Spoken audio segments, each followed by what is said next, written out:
Beredar sebuah rekaman dengan narasi keberanian tentara Chechnya bertempur lawan pasukan Ukraina di Donetsk.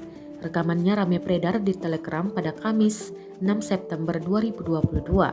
Tentara Chechnya mengklaim lancar melakukan tugas tempur dengan rentetan tembakan akurat dan menghancurkan posisi pasukan Ukraina.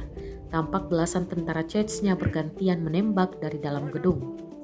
Meski Chechnya mengklaim keberhasilan serangan di Donetsk, Presiden Volodymyr Zelensky juga turut mendeklarasikan militer Ukraina menyapu bersih tentara Rusia dari 5 kota kunci di Donetsk, kawasan yang baru dicaplok Kremlin.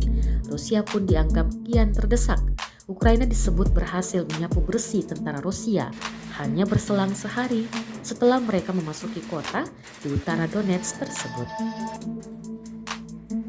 Terima kasih sudah nonton. Jangan lupa like, subscribe, dan share ya.